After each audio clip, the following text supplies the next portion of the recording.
Em um futuro próximo, uma radiação cósmica desconhecida afeta a Terra, desencadeando uma transformação drástica. Alguns animais e plantas sofrem uma evolução rápida, transformando-se em novas espécies que os humanos passam a chamar de bestas fantasma. Em meio a essa era de mudanças, Li Wun, um jovem de 18 anos, trabalha como minerador de baixo nível em uma mina de bestas fantasma de nível ouro. Ele aceitou esse trabalho para custear o tratamento de sua irmã doente, sacrificando seus sonhos pelo bem-estar dela.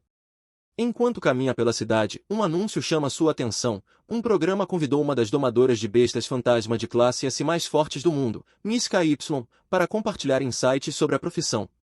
Li Wun escuta atentamente. Este é um mundo onde as bestas fantasma definem o poder, e ele ainda está no fundo. A maioria das bestas fantasma requer minérios elementais para evoluir, mas algumas, com atributos especiais, podem evoluir por meios alternativos. Durante a entrevista, o apresentador pergunta a Kelly que explicasse esses métodos especiais de evolução. Ela esclarece que algumas bestas fantasma podem evoluir absorvendo emoções únicas em vez de recursos tradicionais. Enquanto a discussão continua, Li Wun ouve em silêncio, imerso em pensamentos. Enquanto isso, na vida cotidiana, as bestas fantasma se integraram à sociedade humana, algumas inclusive substituíram os humanos em empregos, assumindo funções que antes eram exclusivas das pessoas. Aqueles que não conseguem domar as bestas fantasma são forçados a empregos de nível mais baixo, como a mineração em zonas de bestas fantasma. Os mineradores entram em reinos secretos para extrair minérios elementais essenciais para a evolução das bestas fantasma. Embora esses minérios sejam valiosos, os salários dos mineradores permanecem extremamente baixos, mantendo-os presos em um ciclo rigoroso. Após o trabalho, Li Wun para em uma barraca para comprar alguns pãezinhos de carne. Ele reflete sobre como as bestas fantasma não são apenas trabalhadores mais eficientes do que os humanos, mas também são preferidas para muitos empregos. Enquanto espera seu pedido, um vendedor de barraca familiar o nota e o cumprimenta, surpreso por ele ter chegado mais cedo do que o habitual. Li Wun recebeu uma amostra grátis do tio Wang, que menciona uma loja temática de bestas fantasma recém-inaugurada. Agradecido, Wang Xuan lhe agradece antes de sair. Ao chegar ao trabalho, alguns mineradores zombam dele, sussurrando que ele mal coleta minério e, ainda assim, recebe o mesmo pagamento que eles. Reclamam de sua estatura baixa e constituição fraca. Antes que Wang Xun pudesse responder, o tio Wang intervém, repreendendo-os por zoarem com alguém mais jovem. Ele lembra que Wun está ali apenas porque precisa sustentar sua irmã doente que, se não fosse por isso, ele já teria se tornado um domador de bestas. Relutante em discutir, Wun admite que sua condição física não é das melhores, mas promete trabalhar mais arduamente desta vez. Entretanto, o tio Wang descarta suas palavras, insistindo que o verdadeiro problema está nos valentões, e não nele. Antes que a situação se agravasse ainda mais, o tio Wang muda o foco, perguntando se todos estão preparados para entrar no reino secreto para minerar. Um supervisor chega, vestido elegantemente e exalando uma presença intimidadora de AA, sem paciência para atrasos. Ele diz aos mineradores que, se não tiverem mais reclamações, devem entrar no reino imediatamente. Com um estalar dos dedos, uma energia negra se agita ao seu redor, formando um portal massivo. O portal irradia um brilho ameaçador, com sua energia pulsando enquanto os mineradores se preparam para entrar. O portal gira de maneira ominosa, sua energia crepitando à medida que os mineradores entram um por um. O supervisor observa em silêncio, seu olhar penetrante seguindo cada trabalhador que adentra. Li Wun ajusta seu capacete, preparando-se mentalmente. Ele está determinado a coletar mais minério desta vez, não querendo dar a ninguém mais um motivo para zombar dele. Dentro do reino secreto, a atmosfera é sufocante, o chão é áspero, e o ar está denso de calor e poeira. Os mineradores se reúnem perto da entrada, discutindo como dividir as tarefas do dia, mantendo suas rotinas habituais. Alguns sugerem emparelhar Li Wun com tio Wang, sarcasticamente afirmando que, já que Wang cuida tanto dele, eles deveriam trabalhar juntos. Antes que Wun pudesse protestar, o tio Wang intervém, descartando os comentários e dizendo a Wun para não se preocupar, pois eles trabalharão em outro local. Quando a mineração começa, Wun se desculpa, sentindo-se culpado por atrasar o tio Wang, mas Wang ignora e o instrui a se concentrar em trabalhar duro. Determinado, Wang Xuan agarra sua picareta e põe-se a trabalhar, esforçando-se para provar que não é apenas um fardo. Após uma hora de trabalho intenso, Li Wun está exausto, seu corpo doendo pelo trabalho incessante, mas ele se recusa a parar. Ele não pode se dar ao luxo de decepcionar o tio Wang ou confirmar as críticas dos outros. Cerrando os dentes, ele resiste à fadiga, determinado a coletar mais minério. De repente, um grito aterrorizado ecoa pela caverna, enviando um arrepio pela espinha de todos. O tio Wang e Van congelam, seus instintos em alerta máximo, olhando ao redor. O coração de Van dispara enquanto ele pergunta o que está acontecendo. Algo está muito errado. Um minerador em pânico corre para dentro, gritando que algo deu errado, e todos o seguem. A fonte da comoção, seus piores temores se confirmam. A besta fantasma atacou, deixando um minerador morto. A visão de sangue e os olhos vermelhos e brilhantes do monstro arrepiam todos os presentes. Perto dali, o supervisor observa em silêncio, com uma aura sufocante, enquanto a besta rosna. Vuan e o tio Wang reagem em choque, enquanto a besta fantasma enlouquece e ataca brutalmente um minerador. Os demais entram em pânico, exigindo que o supervisor tome uma atitude, mas ele simplesmente observa com uma expressão fria. Os mineradores imploram que alguém chame por ajuda, com o medo aumentando conforme a sede de sangue da besta se intensifica. Com um sorriso distorcido, o supervisor libera sua besta fantasma, revelando suas verdadeiras intenções. A energia sinistra que o cerca se aprofunda enquanto ele declara que nenhum deles sairá vivo.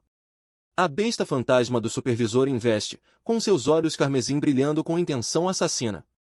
Os mineradores se dispersam em terror enquanto a besta rasga através deles, suas garras despedaçando tudo em seu caminho. Gritos ecoam pela caverna enquanto os trabalhadores fogem desesperadamente, mas a besta é rápida demais, deixando um rastro de destruição. Vuan observa horrorizado, com a mente acelerada. De repente, uma memória ressurge, uma transmissão de Kelly, uma domadora especialista, explicando que algumas bestas fantasma do tipo sombrio se fortalecem ao se alimentarem de emoções negativas, como medo e desespero. Se essa besta for uma delas, fugir pode não ser o suficiente. Vuan rapidamente percebe a armadilha. Quanto mais aterrorizados eles estiverem, mais forte o lobo pesadelo se tornará. Ele grita para que todos permaneçam juntos, advertindo que o pânico apenas acelerará sua evolução. Os mineradores hesitam. Se agirem como um só, talvez tenham uma chance de se defender. O supervisor sorri, reconhecendo a inteligência de Vuan, mas, zombando de seus esforços, confirma que seu lobo pesadelo do tipo sombrio se alimenta de medo e desespero, ficando mais forte conforme suas vítimas sofrem. Com um sorriso sinistro, ele oferece uma escolha: morrer de terror e fortalecer sua besta ou aceitar seu destino sem luta. O supervisor zomba, ridicularizando os mineradores por ouvirem Vuan, e os desafia a lutar contra seu lobo pesadelo, ousando que o parem antes que ele os despedace. Mas sua diversão distorcida não termina aí. Ele lhes oferece outra opção, que se voltem uns contra os outros, pois, se lutarem entre si, o medo e o desespero alimentarão a evolução do lobo ainda mais rápido. Os mineradores hesitam, suas expressões se tornando sombrias à medida que a dúvida se instala. Alguns se encaram, os punhos cerrados. Vuan percebe rapidamente que é exatamente isso que o supervisor deseja, que eles percam o controle e se destruam. Ele precisa agir rápido, antes que o pânico tome conta. Enquanto Vuan analisa a situação, algo chama sua atenção: uma tatuagem sinistra no braço do supervisor. Pertence à organização criminosa das bestas fantasma, Dark Shadow Hunters. Esse homem não é apenas um domador renegado, ele faz parte de um sindicato subterrâneo perigoso. Enquanto isso, o supervisor sorri, dando-lhes 5 segundos para decidirem: lutar uns contra os outros ou morrer pelas mãos de seu lobo pesadelo. Vuan grita para os mineradores se acalmarem, advertindo que o supervisor está os manipulando e que eles não podem permitir que o medo os controle nem por um momento. Dominado pelo pânico, Vuan reage agressivamente, rende os dentes com a frustração transbordando. Ele havia lhes pedido para permanecerem racionais, mas agora estavam jogando direto nas mãos do inimigo. Vuan se vira bruscamente, direcionando sua raiva àquele que iniciou tudo. Em choque, Vuan ofega quando Tio Wang, de repente, se volta contra ele, agarrando-o com força. O desespero preenche os olhos de Wang enquanto ele implora por sua vida, insistindo que tem uma família para cuidar. Ele exige que Vuan se sacrifique em seu lugar, dizendo que isso seria justo, grita que os humanos não podem vencer contra as bestas fantasma e que, se a sobrevivência significa escolher entre eles, então Vuan deve morrer por eles. Vuan fecha os punhos. Isso não era mais apenas medo, era loucura. Tomado pela raiva, Vuan investe contra um minerador, que o acerta fortemente com uma picareta, fazendo-o cair violentamente ao chão. Sangue se espalha enquanto a dor irrompe por seu corpo. Vuan jaz no chão, lutando para recuperar suas forças, ferido e ensanguentado, enquanto encara seus agressores e os amaldiçoa com fúria. Os mineradores o cercam. De repente, um deles sofre uma transformação monstruosa, seu corpo ganhando traços lupinos. Antes que Wuhan possa reagir, o caos irrompe. Um dos homens ataca ferozmente, mas, em vez de atingir Wuhan, acaba ferindo outro minerador. O supervisor observa, deleitando-se com a tensão crescente. As emoções negativas da briga alimentam uma monstruosa besta fantasma, tornando-a ainda mais forte. O resultado é brutal. Corpos estão espalhados, e os mineradores sobreviventes lutam para recuperar o fôlego. O tio Wang, entre os feridos, mal consegue acreditar que ainda estão vivos. Ao avaliarem a situação, sua atenção se volta para Wuhan, deitado imóvel em uma poça de sangue.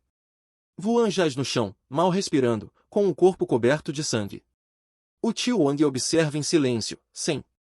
Hesitando, ele chuta o corpo de Wang Xuan, fazendo-o rolar em direção à beira da água. O tio Wang instrui os outros a culparem um acidente na mineração. Ninguém o questiona. Os mineradores finalizam sua história, garantindo que todos dirão a mesma coisa antes de deixarem a cena.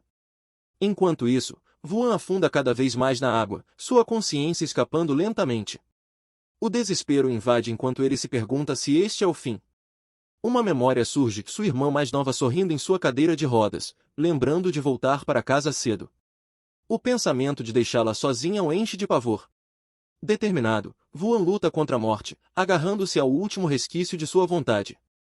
Ele se recusa a morrer, não até vingar-se e descobrir quem o traiu. À medida que afunda ainda mais, uma força avassaladora desperta na escuridão. Ódio, traição e fúria se agitam ao seu redor. Uma entidade observa seu sofrimento. Ela vê potencial. Esse humano quebrado pode ser útil. Uma voz sussurra através do abismo, oferecendo poder. Um contrato é feito. Energia sombria invade o corpo de Wuhan, forçando uma transformação agonizante. A água ondula, então se torna silenciosa, como se marcasse o fim de Wuhan. Então, uma mão irrompe da superfície. Ofegante, Wuhan se arrasta até a margem, seu corpo tremendo. Seus olhos, antes cheios de desespero, agora brilham com uma determinação renovada. Recuperando o fôlego, ele examina os arredores e percebe que seus agressores já partiram. Arrastando-se até a margem rochosa, ele nota uma pequena criatura lutando para se mover. Fraco, mas decidido, ele estende a mão. O pequeno ser rosado tosse, encharcado e exausto. Então, uma realização chocante atinge Wuhan, seus ferimentos desapareceram. Seu corpo, antes destroçado, agora está completamente curado. Ele encara o pequeno gato morango, se perguntando se foi ele quem o salvou. Mas, pelo que sabe, essa criatura não deveria ter habilidades de cura. Antes que possa pensar mais, uma tela holográfica aparece diante dele. Confuso, ele examina o texto brilhante. Sistema de evolução de feras fantasmas ativado. Outra mensagem surge, instruindo-o a formar um contrato com o gato morango. Tornar-se um domador de feras fantasmas sempre foi um sonho impossível para ele, mas agora, poderia ser real? Wuhan cerra os punhos. Se ele quer vingança, deve se tornar um domador de feras fantasmas. Ele encara o gato morango, ainda incerto sobre sua presença, mas a missão do sistema é clara, ele precisa formar um contrato. Determinado, ele estende a mão, brilhando com uma luz tênue. Já que essa criatura apareceu diante dele, não desperdiçará a oportunidade. É hora de reivindicar sua primeira fera fantasma. O gato morango se mexe, seu corpo tremendo levemente. Quando Wuhan estende a mão para formar o contrato, a criatura de repente salta para a vida. Olhando para ele com confusão, antes que Wuhan possa reagir, o gato morango se lança contra ele, rosnando e atacando. A criatura, antes inofensiva, assume uma postura de combate, emanando uma aura estranhamente intimidadora. Wuhan rapidamente levanta as mãos, tentando explicar, mas antes que possa terminar, o gato morango ataca. Um golpe poderoso o lança para longe, fazendo-o cair com força no chão. Atordoado, ele olha para cima, chocado. A pequena criatura agora se ergue orgulhosamente, irradiando confiança após sua vitória.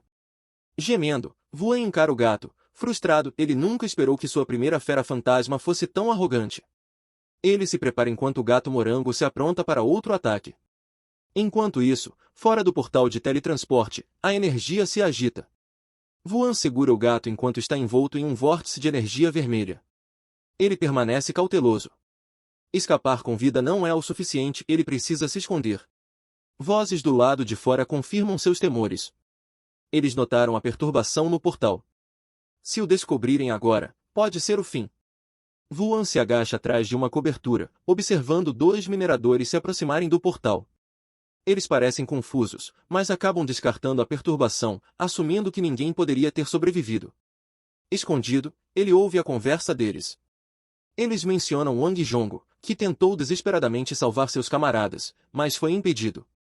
Os mineradores também falam sobre um domador de feras fantasmas desaparecido, confirmando as suspeitas de Vuan. Seus inimigos ainda não sabem que ele está vivo. Enquanto acendem cigarros, Vuan permanece imóvel. Ele percebe que já se passaram 5 horas desde o colapso da mina do abismo, e agora, ninguém mais deveria ter sobrevivido. Ele rende os dentes, sabendo que o desastre poderia ter sido evitado. Se Wang Zhonggu não tivesse abandonado os mineradores para salvar a si mesmo, tantas vidas não teriam sido perdidas. Em meio a uma cidade devastada, fumaça e fogo enchem o ar. Seus olhos se tornam sombrios enquanto ele jura fazer Wang Zhonggu pagar por suas ações. Ao observar a destruição ao seu redor, ele desperta de seus pensamentos. A situação é caótica. As pessoas estão em pânico, assistindo algo em choque. Um transeunte corre até Vuan, aflito, dizendo que sua casa está pegando fogo. Outra pessoa tenta tranquilizá-lo, dizendo que os bombeiros já foram chamados, mas então hesita. Antes de perguntar sobre si, sua irmã, se ela havia escapado em segurança, a mente de Vuan fica em branco por um momento antes que ele dispare em direção ao prédio em chamas, gritando o nome dela. Alguém tenta detê-lo, alertando que o fogo está intenso demais, mas ele ignora, segurando o gato morango firmemente nos braços enquanto avança para dentro da estrutura tomada pela fumaça. Vuan tosse em meio à densa fumaça, chamando por si enquanto bate desesperadamente na porta em chamas. As chamas crepitam ao seu redor, mas ele se recusa a parar. Ele ouve atentamente, seu coração acelerado e então, uma voz fraca vem do interior. Se ainda está viva, mas está presa. Ouvindo seus fracos suspiros, a determinação de Vuan se fortalece. Ele a tranquiliza, prometendo tirá-la de lá a qualquer custo. Vuan tenta desesperadamente destrancar a porta, suas mãos tremendo à medida que o calor se intensifica ao seu redor. Os gritos fracos de Si o levam ao desespero. Ele coloca toda a sua força na tentativa de abrir a porta, mas a fechadura não cede. A frustração o invade, seu coração batendo forte enquanto percebe que o tempo está se esgotando. Sem outra escolha, ele levanta os punhos e bate com força na porta, determinado a derrubá-la à força. Movido pelo desespero, Vuan ergue sua arma e golpeia a porta com toda a sua força. O impacto estilhaça a madeira, e ele tropeça para frente quando a porta finalmente cede. Ele respira fundo, o calor é avassalador, mas seu foco permanece em apenas uma coisa de si. Enquanto olha ao redor, seu coração acelera. Algo está errado. Os olhos de Vuan se arregalam ao seguir um rastro de sangue. Suas mãos se cerram em punhos enquanto ele avança correndo, arrombando outra porta com um chute. O pânico domina, ele grita o nome de sua irmã, sua voz rouca exigindo uma resposta. Determinado, ele dá outro chute contra um obstáculo, amaldiçoando a porta trancada que o separa de si. Do outro lado, a fraca voz de Si pede para que Vuan a deixe para trás, mas ele se recusa a aceitar isso. O desespero toma conta dele enquanto ele golpeia a porta, implorando por ajuda. Ele lembra a todos que sua irmã tem apenas 13 anos, muito jovem para morrer assim. Justo quando toda esperança parece perdida, o gato morango reage. Um contador regressivo começa. 3, 2, 1. Então, o gato morango desperta. Seu corpo irradia energia e ele dispara para frente, sua cauda chicoteando no ar enquanto uma aura poderosa emana ao seu redor. Soltando um grito de batalha, ele se lança contra a porta, reunindo toda a sua força em um único ataque devastador. O impacto faz o ambiente inteiro estremecer. A porta trancada se estilhaça sob a força do golpe. Com um estrondo, a entrada se abre, revelando-se no interior. As chamas rugem ao seu redor, seu brilho refletindo nos olhos aterrorizados dela. Vuan corre para frente, um alívio inundando seu rosto ao ver sua irmã. Mas o perigo ainda não acabou. O gato morango solta um miado confiante enquanto Vuan examina o quarto em chamas, seu olhar se fixa na cadeira de rodas de Si, cercada pelo fogo. No campo de caça. Enquanto isso, no campo de caça, as pessoas discutem animadamente sobre suas recentes capturas. Um se gaba de ter pego uma raposa flamejante, enquanto outro se orgulha de ter conseguido um cão de neve gelado. Perto dali, Wing Chun senta-se em silêncio, observando a empolgação ao seu redor. Dois jovens conversam sobre tentar a sorte em encontrar uma fera do tipo vento. Mas Vuan aperta os punhos, sua determinação inabalável. Ele precisa encontrar uma fera poderosa e se tornar um verdadeiro domador de feras. A segurança de sua irmã depende disso. 12 horas antes. A irmã mais nova de Vuan, angustiada, segura o gato morango, que parece igualmente frustrado. Preocupada, ela sugere chamar a polícia, segurando o gato morango com força, ainda abalada. Mas Vuan recusa. Relatar isso não ajudará. Seu verdadeiro inimigo não é apenas um encrenqueiro qualquer, mas um domador de feras que não vai parar até vê-lo morto. Se descobrirem que ele ainda está vivo, virão atrás dele novamente. Cerrando os punhos, ele promete à irmã que nunca mais a deixará enfrentar o perigo sozinha. De volta ao campo de caça. Um grupo de espectadores ri de Vuan. Eles não acreditam que ele desperdiçou um espaço de contrato com um gato morango, chamando-o de idiota. Com apenas 2 espaços disponíveis para domadores iniciantes, escolher uma criatura tão fraca parece um absurdo. Enquanto isso, Vuan percebe que as feras invocadas ao seu redor parecem anormalmente fracas. Ele examina um touro de chifre flamejante, mas seus atributos são surpreendentemente baixos. Ele continua observando outras feras, o cão de neve gelado, embora de baixo nível, tem atributos decentes e forças bem definidas. Outra garota segura feliz seu mascote, um coelho fofo que também tem atributos sólidos e uma habilidade especial de redução de dano. Mas quando Vuan olha para o gato morango, algo não bate certo. Ele começa a duvidar. Poderia o problema ser com o próprio gato morango? Então, ele verifica seus atributos e o resultado choca. Diferente dos outros, o gato morango não tem atributos elementares. Seus status parecem fracos, mas suas habilidades especiais são extraordinárias. Velocidade de movimento aprimorada. Velocidade de ataque aumentada. Aumento no dano causado. Cada uma dessas habilidades está muito além do que uma fera iniciante deveria ter. De repente, um garoto corre para fora, gritando em terror.